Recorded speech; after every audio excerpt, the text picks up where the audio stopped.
여러분 2020년 한 해 동안 참 열심히 살아오셨습니다.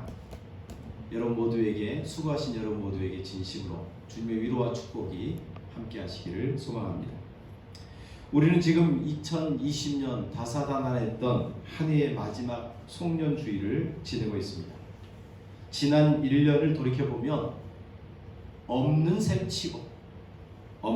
치고 하고 싶은 마음이 간절해집니다. 코로나로 인해 힘들고 아픈 해였기 때문이죠. 무엇 하나 우리가 마음껏 할 수 없었기 때문일 겁니다. 그러나 이런 고통이 있었지만 한편으로는 우리 평범한 일상이 얼마나 소중한 것인지를 일깨워주는 특별한 해이기도 했습니다.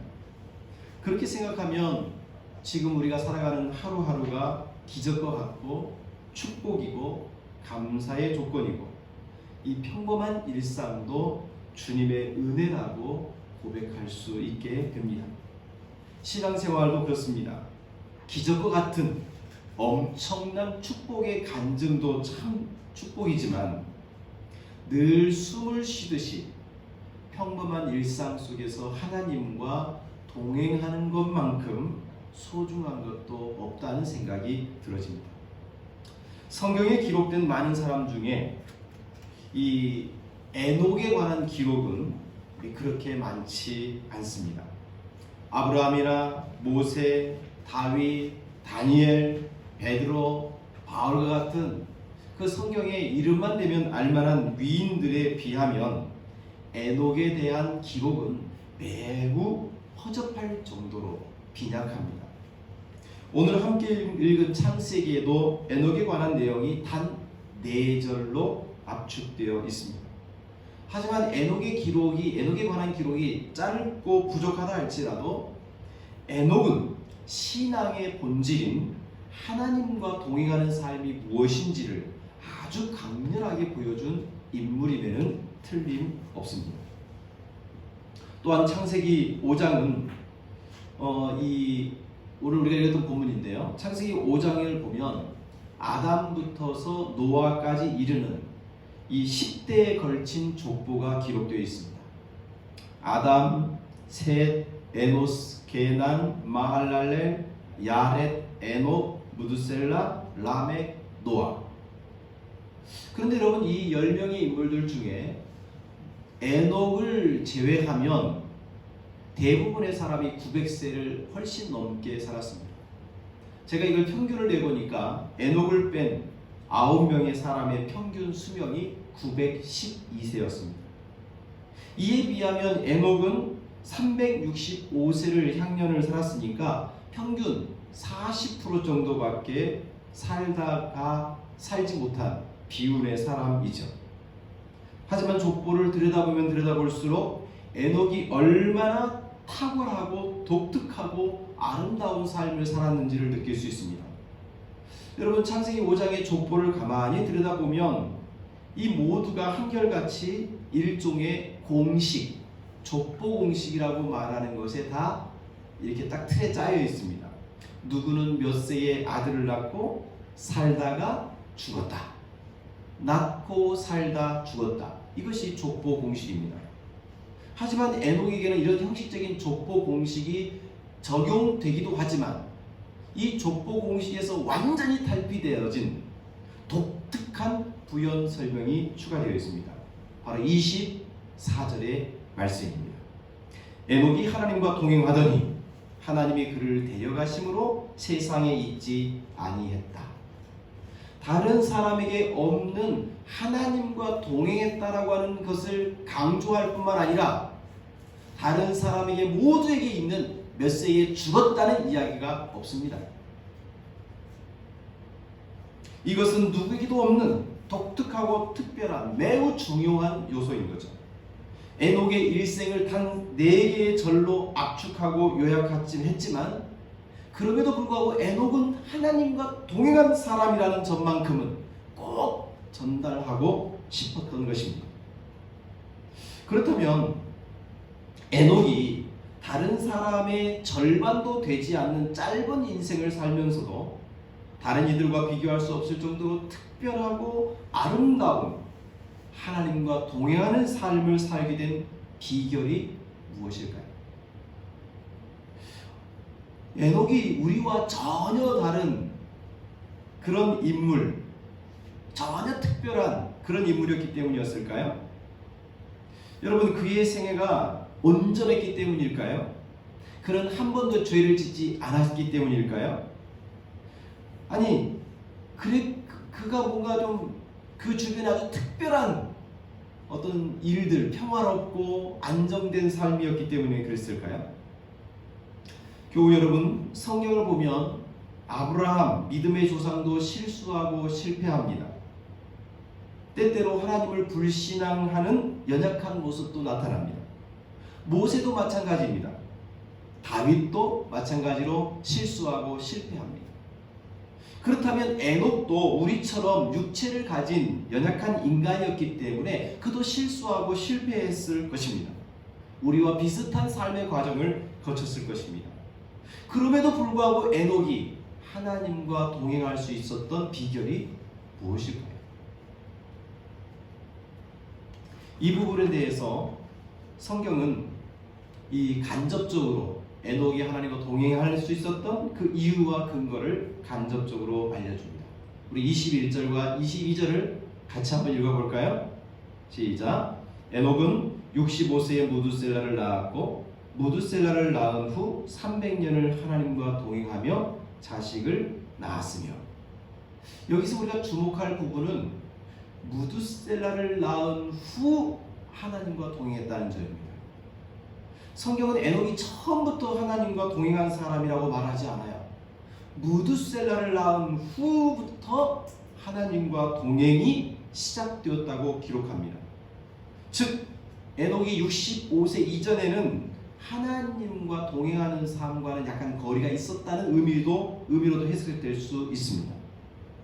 에녹의 처음 65년 동안은 어떻게 살았는지 성경은 침묵하고 있지만, 아무튼 그의 아들 무두셀라를 낳은 것을 자신의 인생의 대전환점으로 삼아 하나님과 동행하는 새로운 출발을 하게 되었다는 것입니다. 지난 11월 달에 담양에 있는 중록원이라는 곳에 다녀온 적이 있습니다. 온통 대나무 숲이었습니다. 근데 여러분, 그 중록원에 있는 대나무들이 보통은 20m, 높이는 30m 이상 가는 대나무도 있다고 합니다. 근데 이렇게 대나무가 하늘 높이 자랄 수 있는 비결이 있었는데, 그것은 이 대나무의 독특한 구조인 마디라는 것이 있죠. 여러분, 다른 나무에는 이 마디라는 것이 거의 없습니다. 그러나 대나무는 마디가 있어서 무거운 하중을 밑으로 내려보냄과 동시에 위로 더 쭉 올라갈 수 있는 힘을 갖게 됩니다. 그리고 이 마디 때문에 거친 바람에도 꺾이지 않는 그런 비결이 있다고 합니다. 바로 그 마디가 그가 새롭게 위로 올라갈 수 있는 도약점이 됐던 거죠. 현존하는 세계 최고 고층 건물이 두바이에 있는 브리스 칼리파라고 하는, 오늘 뒤에 보여드리는 이 건물입니다. 근데 이 건물에도 대나무의 이 마디 원리가 적용되어 있다고 합니다. 30층마다 아웃리거라고 하는, 마치 대나무의 마디 역할을 하는 구조물을 설치해서 하중을 분산하고, 그리고 초속 40m 이상의 바람에도 견딜 수 있는, 그래서 826m의 높은 이 고층 건물을 세울 수 있었다고 합니다. 교우 여러분, 우리에게도 바로 이와 같은 전환점이 필요합니다. 인생의 방향을 바꾸는 결정적인 전환점이 누군가에게는 결혼이 될 수도 있고, 누군가에게는 어떤 사건이 되기도 하고, 누군가에게는 어떤 특별한 만남일 수도 있습니다. 사기꾼이라고 하는 별명을 가진 야곱도 야곱 강가에서 기도하고 하나님을 만날 때 그는 이스라엘로 변화되는 새로운 그 기회를 맞이합니다. 예수 믿는 사람을 박해하던 사울이라고 하는 젊은이도 다메섹으로 가는 길에서 빛으로 임하신 예수님을 만난 그 사건이 사도 바울이 되어 복음의 일꾼이 되도록 새롭게 전환한 사건이 되었습니다. 중요한 것은 우리 각자의 인생의 이런 전환점들이 에녹과 같이 하나님과 동행하는 새로운 출발점, 새로운 도약점이 되어야 한다는 것입니다. 무드셀라를 낳은 것을 기점으로 하나님과 동행하지 않았던 과거의 삶과 단절하고 매듭을 짓고 이때부터 하나님과 동행하는, 하나님을 기쁘게 하는 삶으로 대전환, 새로운 도약을 할 수 있었던 거죠. 이 송년 예배를 드리는 우리 기쁨의 모든 가족들도 오늘 이 자리가 그런 전환점이요, 새로운 출발점이요, 도약 지점이 되었으면 좋겠습니다. 사울이 바울 되었던 다메섹 길, 야곱이 이스라엘 되었던 약복강, 에녹이 하나님과 동행하게 되었던 무드셀라. 어쩌면 이런 특별한 시간, 은혜가 여러분 모두에게 임하기를, 그래서 새롭게 하나님과 동행하는 우리 모두가 되시기를 진심으로 축복합니다. 그렇다면 에녹이 하나님과 동행했다고 했는데요, 이 동행이라는 의미가 무엇일까요? 이 동행이라고 하는 것은 문자적으로 함께 걷다, 함께 산책을 한다라는 뜻입니다. 그런데 함께 걷고 함께 산책하며 함께 동행하기 위해서는 조건이 필요하죠. 무엇보다도 마음과 뜻이 같아야 할 것입니다. 아모스 3장 3절에 보면 두 사람이 뜻이 같지 않은데 어찌 동행하겠는가? 라는 말씀이 있습니다. 그렇습니다. 뜻이 같지 않으면, 마음이 같지 않으면, 생각이 점점 하나 되지 않으면 오랫동안 동행할 수가 없는 것입니다. 말이 통하고 마음이 통하고 생각이 통하고 그의 삶의 방향과 비전이 점점점 일치해 갈 때 오랫동안 동행할 수 있는 거죠. 그러므로 에녹이 하나님과 동행했다라는 말은 하나님의 뜻에 맞추어 살았다, 하나님의 말씀에 순종하며 살았다는 의미일 것입니다. 혹자는 에녹이 하나님의 뜻을 따라 살고 하나님과 동행할 수 있었던 것은 생활이 편안하기 때문에, 환경이 좋았기 때문에, 어쩌면 그 삶이 태평성대였기 때문에 하나님과 동행할 수 있었던 거 아니냐, 이렇게 생각하기도 합니다. 그런데 말입니다, 오늘 본문 22절을 보면 무드셀라를 낳은 후 300년을 하나님과 동행하며 여기서 끝나지 않고 자식들을 낳았다라고 부가적인 설명을 하고 있습니다. 에녹은 무드셀라를 낳은 후 300년 동안 하나님과 동행하면서 계속해서 자녀들을 낳았습니다. 자녀들을 낳았으면 그걸로 끝인가요? 양육하죠. 양육하기 위해서는 경제적인 필요를 채워야 되죠. 그러니까 또 일을 했을 겁니다. 여러분, 일을 할 때 쉽게 되는 게 아니죠. 땅을 파고 가시덤불을 치우고 알곡을 거두기까지 땀을 흘리고 수고를 아끼지 않는 삶을 살았습니다.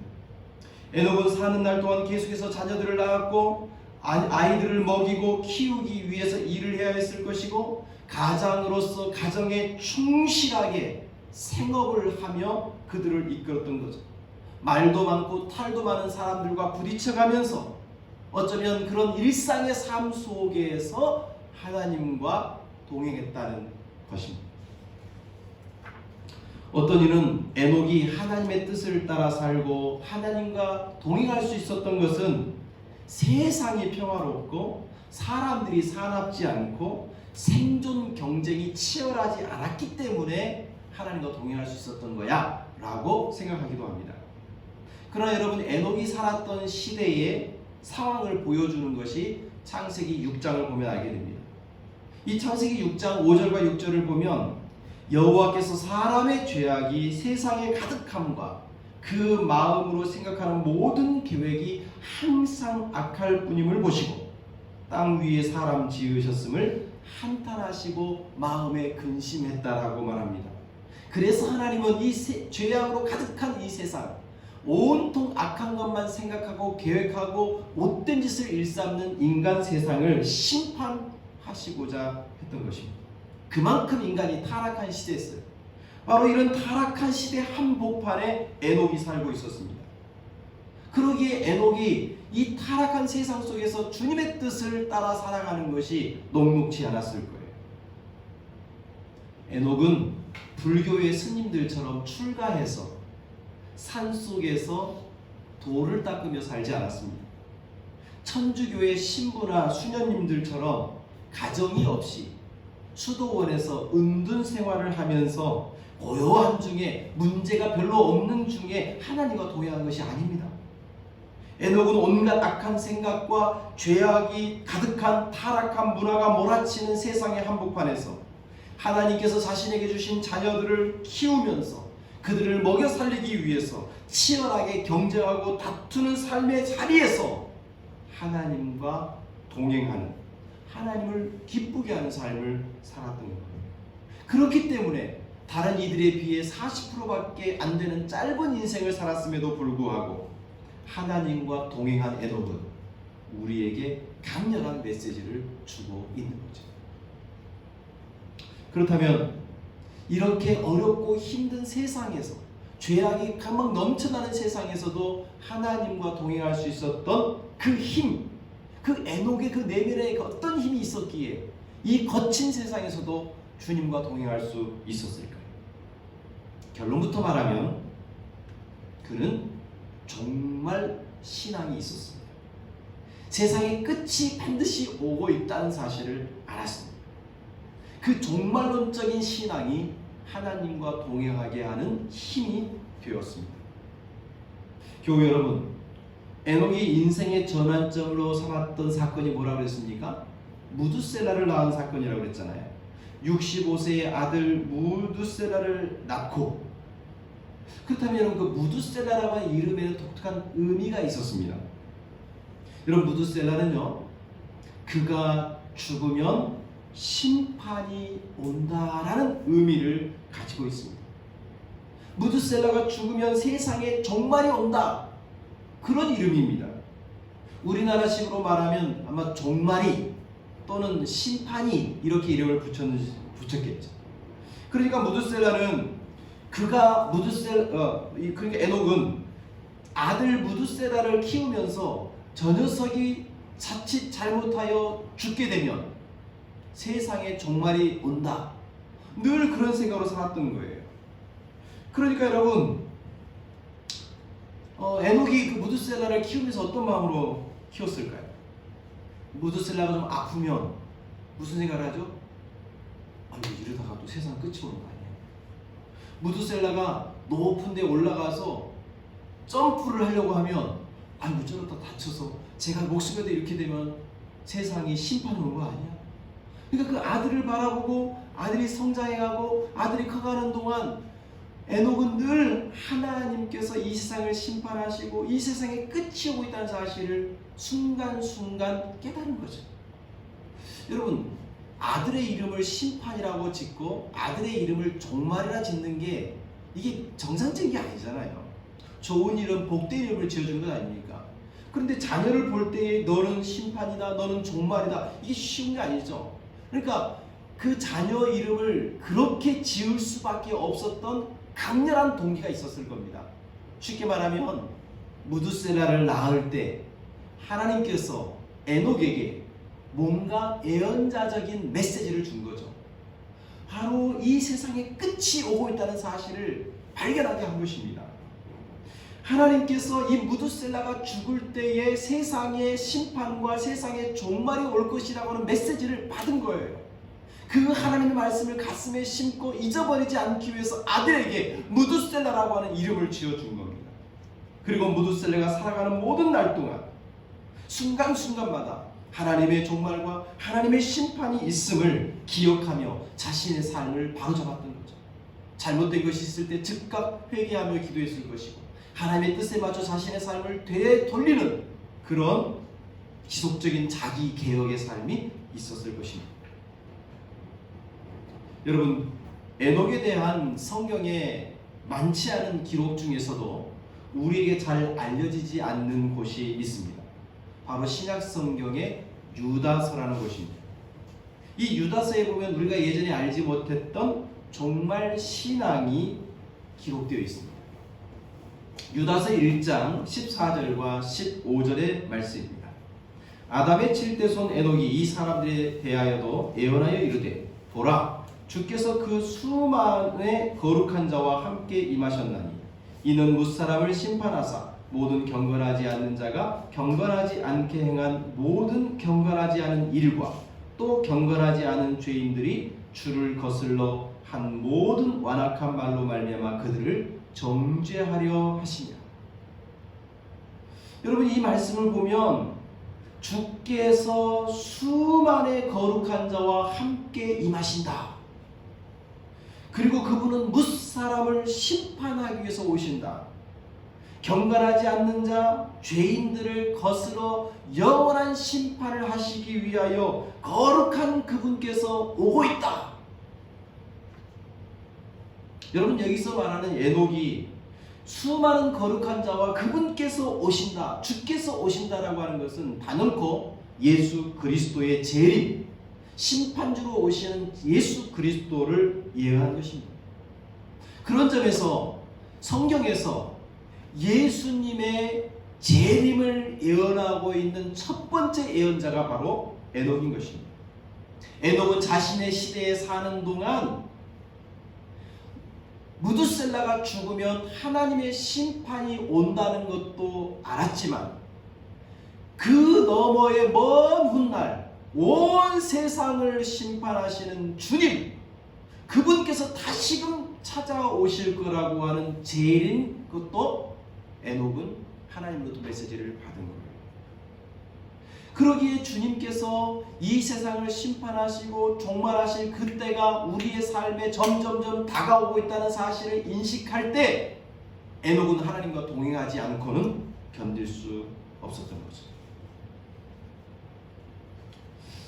여러분 창세기 5장에 나와 있는 이 에녹을 비롯한 이 10대의 기록을 쭉 보면 가장 오래 산 사람이 무두셀라입니다. 무두셀라가 969세를 살아요.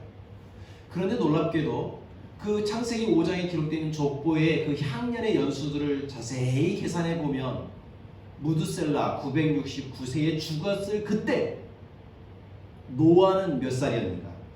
600살입니다. 그런데 노아가 600살 때 어떤 사건이 일어납니까? 바로 대홍수 사건이 일어나요.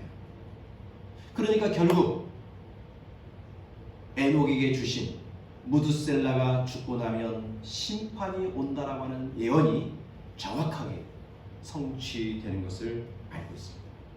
사랑하는 성도 여러분, 예수님께서는 이 땅에 다시 오시겠다고 약속하십니다.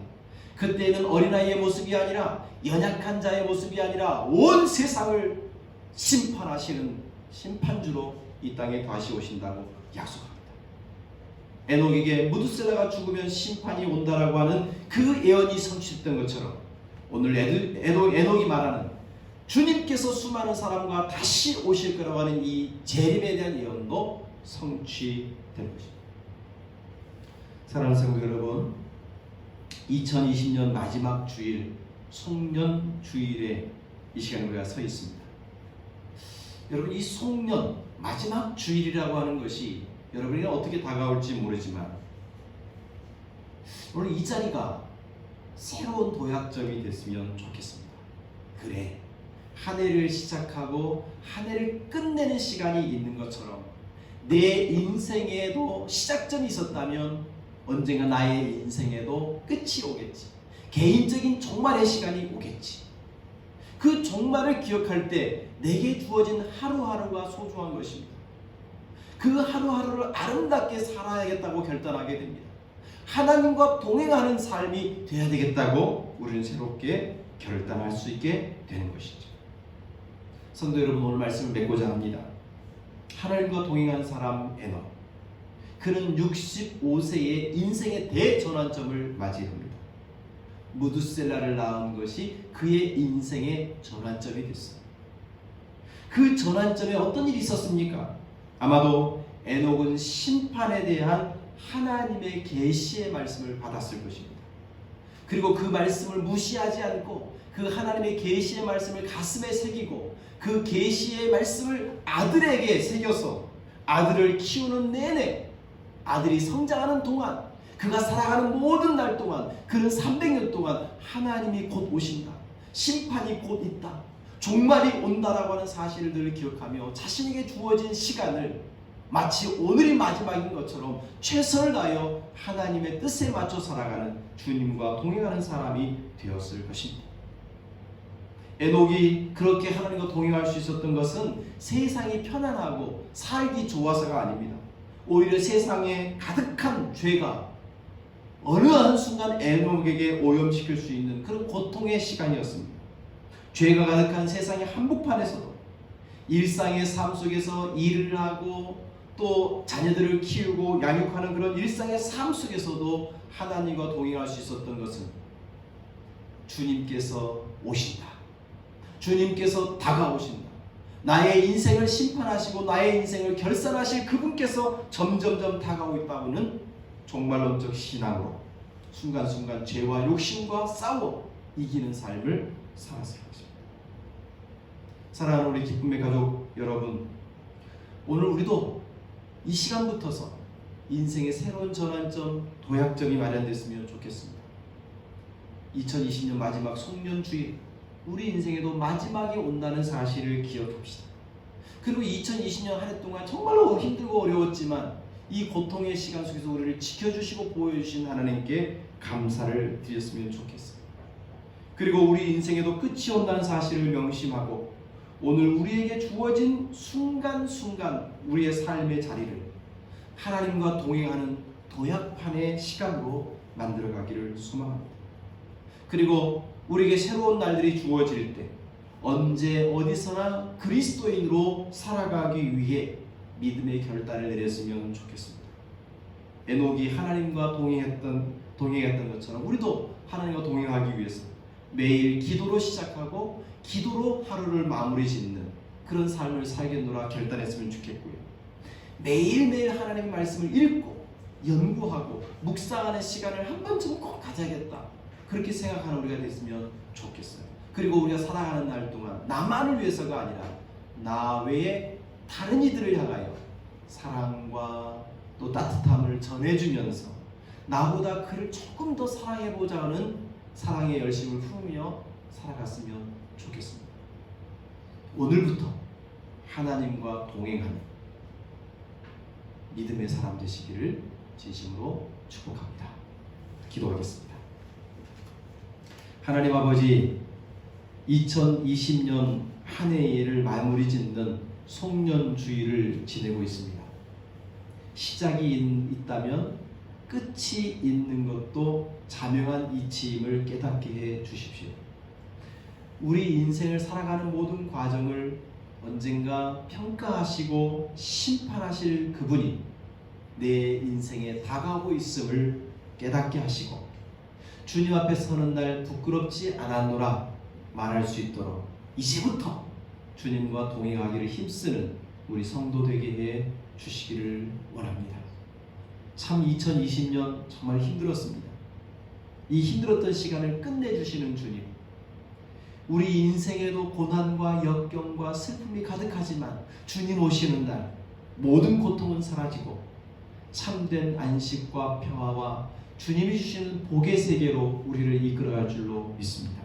그날을 바라보며 종말론적인 신앙을 품고 하루하루 아름답고 존귀하게 하나님 나라를 만들어가는 우리 믿음의 가족 되게 해 주옵소서. 예수님의 이름으로 기도드립니다. 아멘.